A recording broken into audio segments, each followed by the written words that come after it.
hostiles between you and In the band. 2002, Ubisoft Montreal developed Tom Clancy's Splinter Cell, a stealth video game based on the story of Sam Fisher, a war veteran who is recruited by the NSA to work for the 3rd Echelon Division.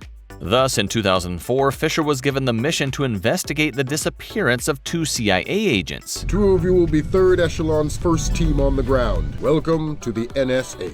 Since we are talking about a stealth game, it is recommended that the player sneak through the dark areas when he has a mission.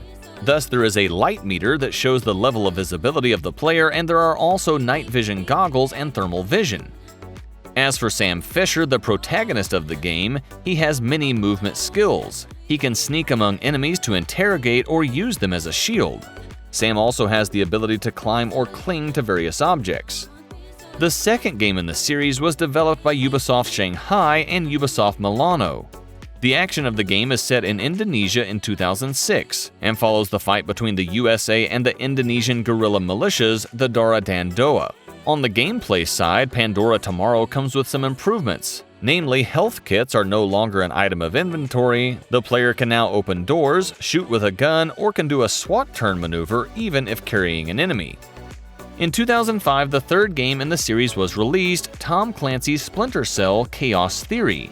The game still follows the story of Sam Fisher, but this time it comes with a much more complex fighting system.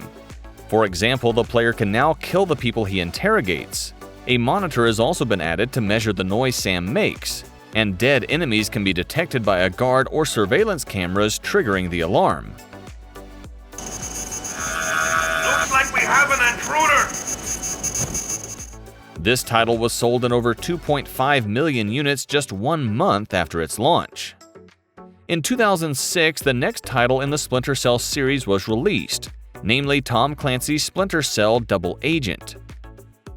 The game comes in 2 versions, one developed by Ubisoft Milan and Ubisoft Shanghai for Xbox 360, Microsoft Windows, and PlayStation 3, and the other version was developed by Ubisoft Montreal for Xbox, PlayStation 2, Nintendo GameCube, and Wii.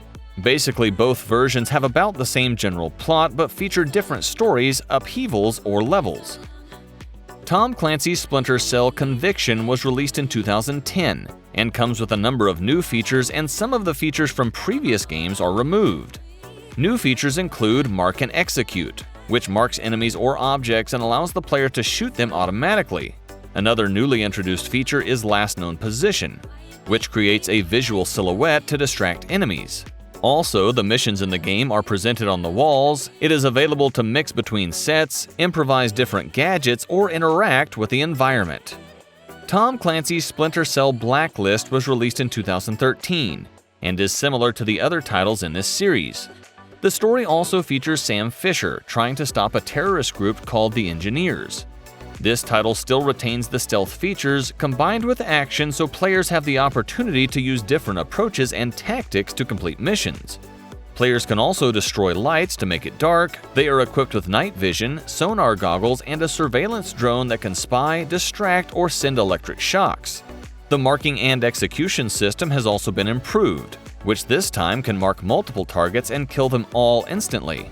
Also, there are 3 categories in the game in terms of the player mode of action: Ghost, Stealthy Play, Panther, Stealthy Aggressive Play, and Assault, Aggressive Play.